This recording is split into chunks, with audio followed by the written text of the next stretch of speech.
One way only. Okay, for language, it requires a special expertise, so we will not be able to discuss that now. So let's look at the Doppler effect of sound wave. Let's start with the simplest case. So let's consider so S means source. So that's the source of the sound wave, generating this source, generating some sound wave going spherical wave, going uniformly in all different directions, and then the listener is here. The listener is here. So the question is, what would be the source has a frequency of Fs, source frequency. Or you can say this is the real frequency of the source. Okay, and the period, of course, is just 1 over the period of the sound, right? Okay. Now the question is, for the listener, depending on whether it's moving. Now, in fact, later we study became both the listener and the source may be moving. So because of emotion, the frequency perceived by the listener may not be Fs. Okay? Now we call this frequency observed by the listener FL. So we want to derive a relation between FL and Fs. Okay? So let's start from the simplest case. The source is at rest, and the listener is moving. So it is initially at the left-hand side of the source and moving to the right, approaching the source. Okay. Now, the iteration here based on the relation V equals F lambda. Okay. Now, this relation holds for all observers, okay, no matter you're at rest or moving. Okay. Because this is just a mathematical relation that always holds. Okay. Okay, so we're going to use this to derive the relation. Notice that in this case, so the wave, sound wave is propagating inside air. Air is the medium of the sound wave. And let's call this let's call this speed of the wave inside medium V. Okay. However, you notice that if this listener is moving in air, and the wave speed observed by him will no longer be V. Will no longer be V. Okay? Depending on whether he's approaching the source that is moving towards the wave or away from the wave, the wave observed by him will be different. So this case is approaching the wave, moving towards the wavefront, right? So you expect from your common sense, of course, you can use the Galileo relation for velocity addition, but I think no need, right?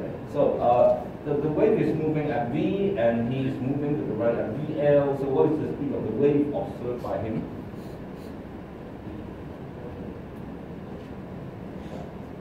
Faster or slower? Faster, right? So it should be V plus VL, right? V plus VL. We need to derive that so that no need, I think no need, right? Okay. So he observes a wave with a speed of V plus VL. Okay. And then you apply this. Then the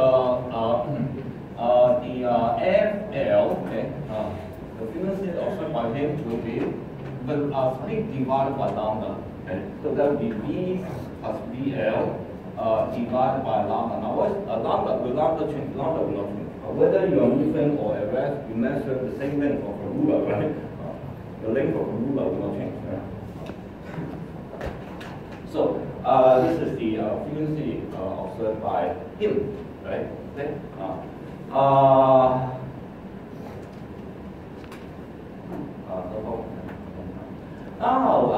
for the source. Applying this equation for the source, of course we have, the source sees a wave with speed V, right? And so this is the Fs lambda as well, right? Okay. Well, therefore, lambda is V over Fs. Lambda is V over Fs. So you substituted here, you have V plus VL. V over Fs. So you can write everything in terms of the speeds. Okay. So this will be V plus VL over V Fs. This is FL. Okay. So you see the frequencies are different. Now in this case, the listener will observe a higher or lower frequency. the FL is larger than FS, right? So it is higher than the frequency observed by listener is higher than the source, than the real frequency generated by the source. And yes. So this is why when the fire truck is approaching you, you will hear a higher pitch.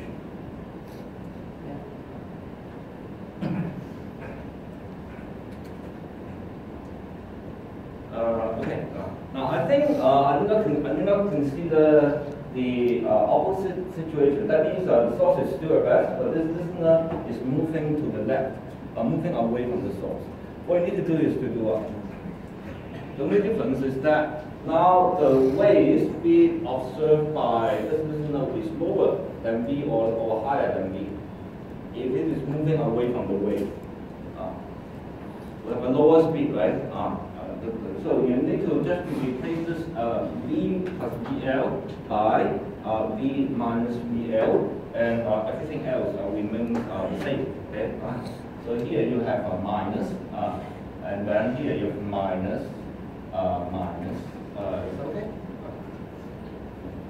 So this will be the formula for the FL when this listener is moving away from the source.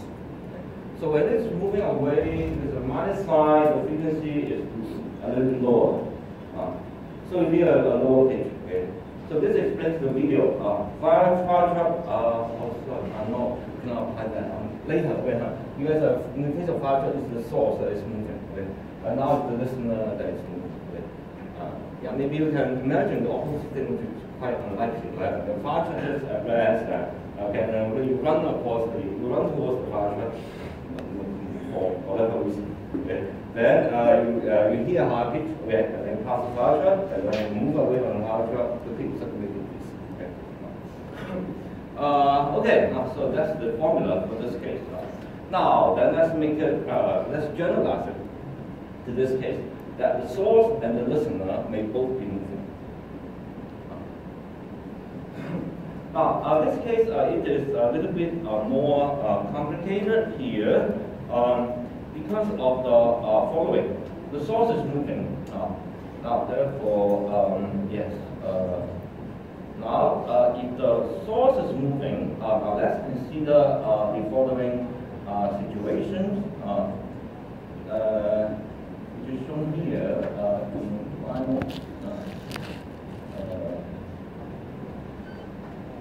Here, okay. Now, let's look at the case. Now, what happens here is that the wavelength changes. Can you see that? Because of the motion of the source. So if the source is at rest, no matter in what direction, you observe the same wavelength. However, if the source is moving, say, to the right, can you see from this figure that if you observe in front, the wavelength is kind of squeezed, so it's shorter. And when you observe from behind, the wavelength is like being stretched, so it is longer. Okay? Yeah. So therefore, we need to define something called lambda in front and lambda behind, which is the wavelength observed in front or behind. Okay. Now, how to find this wavelength out? You know that the wave just always travel, the wavefront, so let's say the peak, they always just travel with the same speed v, right, in air. So you just, to determine the wavelength, you just need to measure the distance between two peaks at any moment. Okay? So this remains a constant. Okay? So for example, in the forward direction, you measure the distance between any two peaks, that will give you lambda in front. Behind, measure the distance between any two peaks, that will give you lambda behind. You can do this at any moment. Okay? Now let's consider this. Now, then let's consider this. To derive the formula for the lambda in front and lambda behind. Let's imagine that source at some time, t equals t. At some time, time t, okay. Now the source is here. This one emits a peak. Okay. Then what happens? The peak will just propagate for outward, right? Or center at this point. So now let's imagine what happens when you wait for one period of the wave T is the period. So this is the moment the source generates the next peak. Right? Now let's see, let's imagine what you will see if you take a picture at this moment, what will you see? This first peak has already propagated with this as the center, right? By what distance? Yes?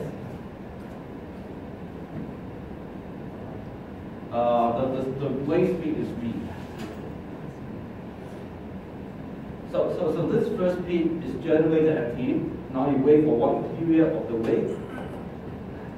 What will be the radius of this peak?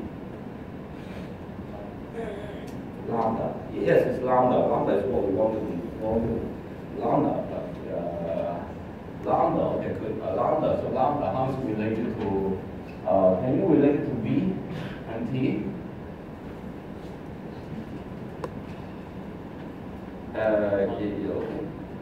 And in fact, lambda is not well defined because the source is moving. Well, this peak is created at t, right? And just keep propagating outward. And now at t plus t, you should have moved a distance of vt, right? So this should be a sphere with a radius of vt. Do you agree? Okay.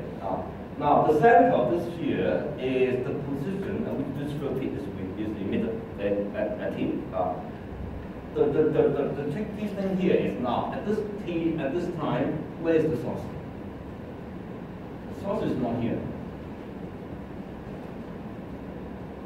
The source is moving, right? So let's say the source moves to the right. So where is the source? Yeah. So where is the source now? The source is here. So this is the position of the source now.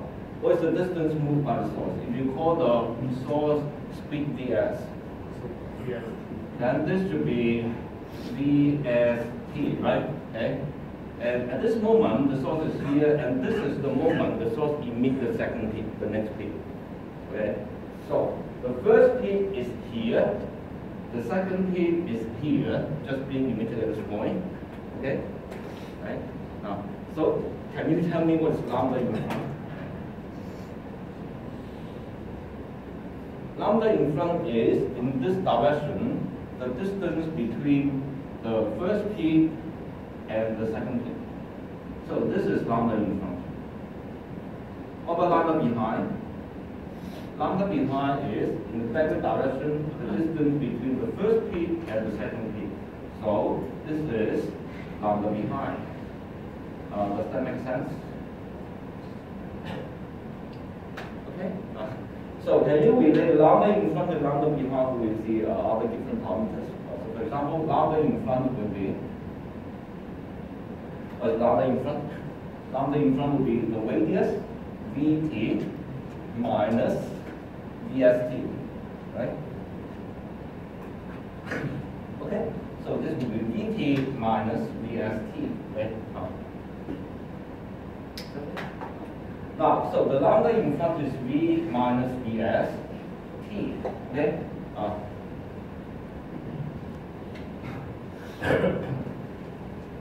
No problem. Now, what is the t related to the frequency of the source? T is 1 over fs. Right? So this is v minus vs over fs. So this is the formula. V minus Vs over Fs in your lecture notes for lambda in front. Okay. For lambda behind is similar. Lambda behind. This is lambda behind. So it's a Vt plus Vst. So it's a Vt plus Vst. So it's a V plus Vs T, and therefore V plus Vs over Fs. Okay. Okay, so that's the two formulas for lambda in front and lambda behind. How are they derived in the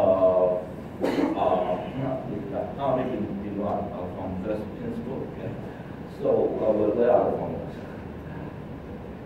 A.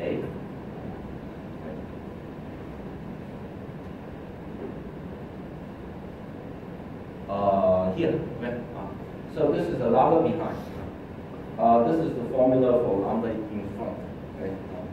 And this is how they. Now the rest is the same. So imagine the listener it's just the same as in the previous argument, only that depending on whether this listener is behind the source or in front of the source, the lambda should be replaced by lambda in front and lambda behind respectively. That means you just repeat the argument here. Replace the lambda here by lambda in front or lambda behind. Okay. Now, therefore, the result is this. If the situation is like this, so the listener is behind the source. Okay. So the FL equals F equals V over lambda, right? Now the V observed by him is V plus VL. Okay. However, the lambda is no longer the lambda should be lambda behind now. So it should be lambda behind. Okay, so you combine this with the formula for lambda behind there, here, okay. Then you have V plus VL, V plus VS, and S. Okay.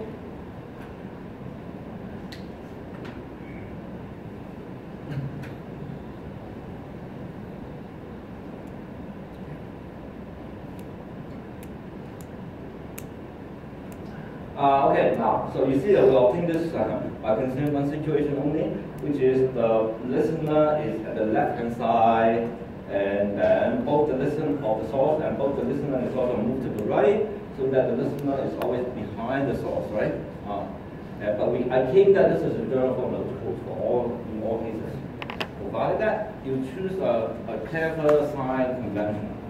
Usually, for this kind of one-dimensional system, usually we choose direction to the right as positive, right? Direction to the left as negative. But this is obviously not a good idea here, because this makes things very complicated. Why? This system, physically, left and right is just the same, right? So picking right as positive is just a convention, but it's making it very complicated. Why? Because then you need to consider 8 different situations. Why 8 different situations? Because you can have first listener at the left-hand side, source at the right-hand side, okay? Listener moving to the left, listener moving to the right, source moving to the left, source moving to the right. 4 different cases. Okay? And also then, listener at the left, source at the right, okay? Listener moving to the left, right, source moving to the left, right. So altogether you have 8 different situations to consider. All with different signs of the velocities. Okay. And if you time, please check it. That after you divide the 8 different formulas for 8 different cases, all of them are consistent with this formula, provided that you define the sign of this VL and VS by the following clever sign convention. The convention is this: no matter what situation you are, what situation the system is, you just always choose the direction from the listener to the source. That direction positive, defined to be positive.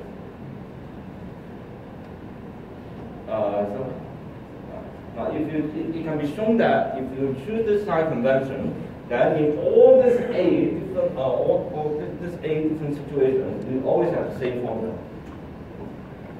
Okay. Well, I think most of you just trust us, right? We will check that. I think. Yeah. But if you really want to check that, it's a good practice to check it by yourself. But in fact, I've already done that for you. My supplemental notes. I check all the 8 different cases, and yes, that solution, that formula works in all different situations. Okay. So just use that formula, one single formula with the sign convention. Remember, sign convention is direction from listener to source is always positive, defined to be positive. Okay. Good. So let's check the second remark. Now, say if the listener is arrested, so we haven't considered this special case in fact. So let's now check it. Or if the listener is arrested, so that VL is 0, of course, and source is approaching listener, just like the case of the fire truck. Let's check whether you understand the sign convention. Okay, so listener, which is you, okay, standing on the road, and the source is the fire truck. Here is the fire truck moving towards you. So VL obviously is 0. What about the VS in this case?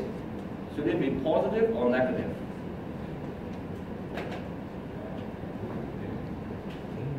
So sign convention is direction from listener to source is positive. So this VS should be negative at a minus sign, okay? What if the fire truck is moving away from you? Then positive, okay? Okay. Now pay attention to some limitation of our derivation here. We make two assumptions. First one is wave moving with speed v, u moving with speed vl, and the speed of the wave observed by u is v plus vl. Okay. Now this is the simple this is the simple velocity addition rule derived by Galileo. It's called the Galileo transform. It's called the Galileo transform. It's simple, easy to understand. Okay, consistent with our common sense, right? However, is that true? Is that the correct law of addition for special relativity, for high speed, for light? The answer is no. Right? So if this is not sound wave but light, so it is moving to the right at the speed of c, and this guy is moving to the right. So the light is moving to the left with the speed of c. This guy is moving to the right with a certain speed, vl. What is the speed of light observed by this guy? It's still c, okay? It's still c, not c plus vl, sorry. It's still c, okay? So first, this derivation does not work for light. It works for sound only, okay? Second, we assume that the source velocity is lower than the speed of the wave. That means the sound speed. So this source cannot be moving with, say, 100 meters per second. Must be lower than the speed of light. Speed of sound. Okay. Now, if it is higher than the speed of sound, then this formula no longer holds. And in fact, in that case, we call that situation supersonic. Supersonic. And in the case of supersonic situation, there will be a shock wave generated. Okay, not only totally, but there will be shock wave. So we can test if you're interested in these topics. Okay, so a short question. An outdoor concert with the wind blowing steadily at 10 meters per second from the performer towards you, will that be Doppler effect? If yes, what is the Doppler shift? Higher pitch or lower pitch? Or no shift at all? Yes. The source doesn't move. So this is the performer. Okay, performer is here, singing. This is the performer. Okay, and you are the listener. Both of you are at rest, of course. However, the air is not at rest relative to the ground. There is wind. The wind is blowing steadily from the performer towards you. So this is the direction of the wind, 10 meters per second. Okay. So somehow the particles, because visual sound is somehow the particles, the air particles. Yes, you're right. So the source and the one thing I forgot to mention here as a remark is I derived this formula assuming air is at rest. So these formula apply to the air frequency. you want to apply this formula, always go to the air frame, co-moving frame of the air, so that air is at rest. So that you can apply So this it doesn't formula. work. This case. Sorry? Yeah. So you cannot apply that. Yeah, you cannot apply that for the ground observer. If you're a ground observer, you can apply that. Although the result is the same, okay? You can apply it, say, zero. Substitute it into this, 0, therefore no Doppler shift. Okay. That's wrong. I mean, the no Doppler shift is right, but this is not the correct explanation. Okay, now what is the correct explanation? You should apply the formula by a moving observer, moving with the air. Okay, then you can apply the formula. Okay, now observe by this observer. What is BL and BS?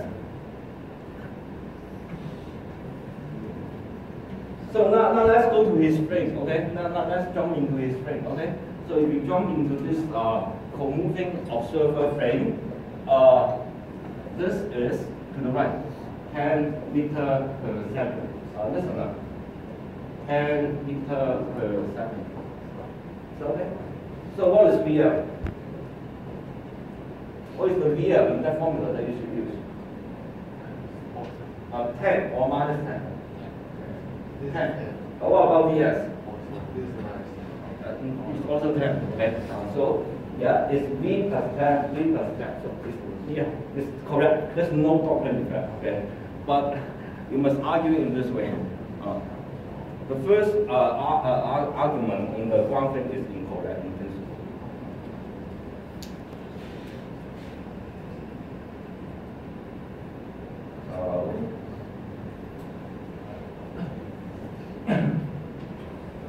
So what I mean is this. So you say the same situation, if the wind blowing, the same situation is the wind blowing, but now you're not standing, you're sitting on the seat, you're running towards the performer at 2 meters per second. Okay, now that what I mean is, if you're asked to find the Doppler shift, don't use that formula and take this as positive to 0.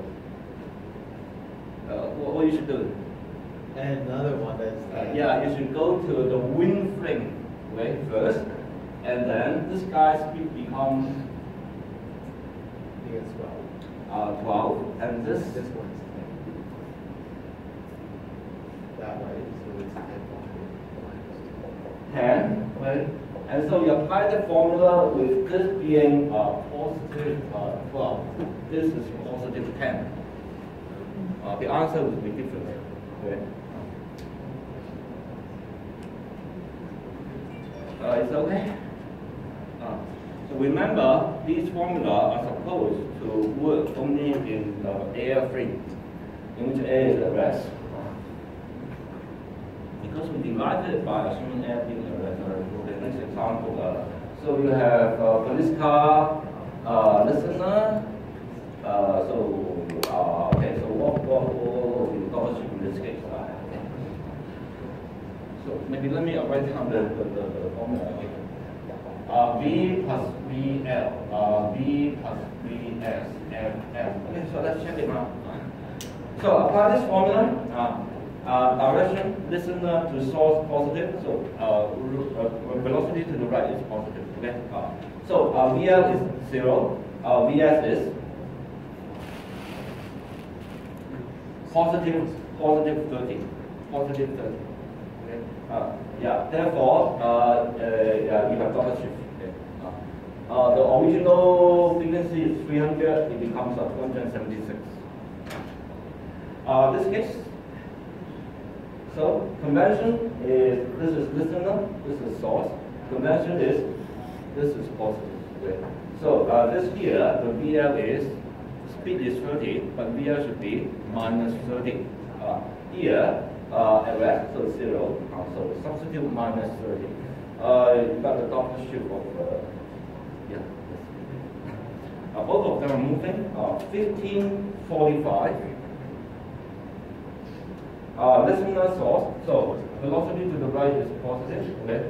So this is positive 15, positive 45. Okay. And the Doppler shifted frequency is 277. Okay, so what's interesting here is if you look at the relative velocity, here is 30. Right? If you look at the relative velocity, no difference. Here is 30, right? Here is 30. Right? And here is 45 minus 15 is also 30. So the relative velocity of the source observed by the listener are the same in all these three cases. So this example tells you that for sound wave, the Doppler effect does not only depend on relative velocity of the source and the listener. It depends individually on the velocities of both measured in air. Okay? But can you tell me what do you expect from the formula of light wave, for the formula of Doppler effect of light?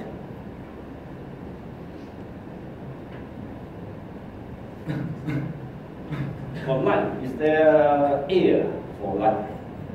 Is there medium for light? People suggested something called ether, right? Now we believe that there's no ether, no medium, right? Light propagates in vacuum.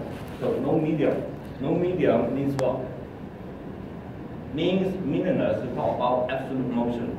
So if we are studying Doppler effect for light, but not for sound, these three situations are physically the same. So the answer should be the same. The Doppler effect should be the same. For light, the formula for the Doppler effect we must depend only on the relative velocities of the source and listener. Light, we don't call listener, right? Observer, right?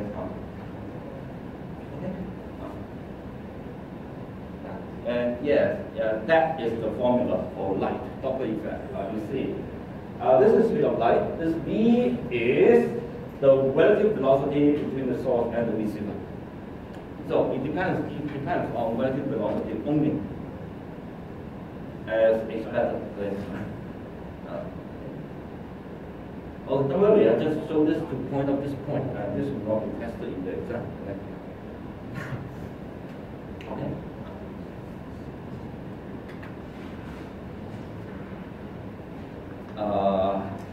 Well, anyway, the formula qualitatively are not the same, but qualitatively is correct. So, for example, if you have a remote star moving away from you, you expect the frequency of surge to be higher or lower. Don't try to apply the formula. Okay.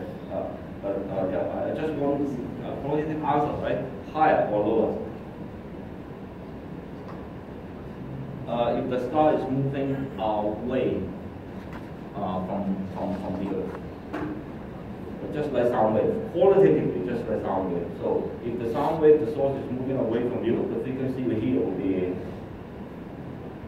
lower, right? For light, it's also true, it's lower. Although qualitatively not given by that formula, right? Lower, okay? But for light, lower frequency means what?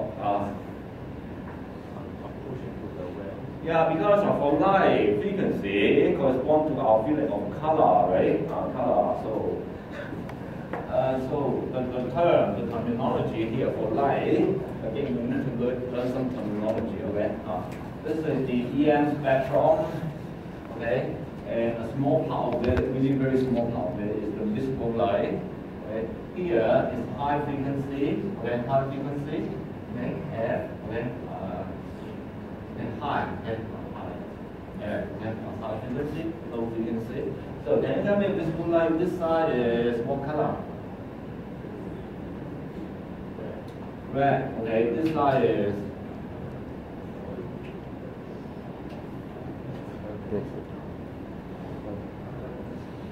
this is red, and this side should be purple. Yeah. Yeah, it's violet, right? But usually we seldom use violet because violet is not a main color we usually talk about. Right? Blue. Blue. So this is red side. This is the blue side. Okay. Therefore, a frequency increase means it's closer to blue. That means the color appears bluer. If the frequency is lower, then the color appears redder, okay, than the real color. Okay? This is true inside.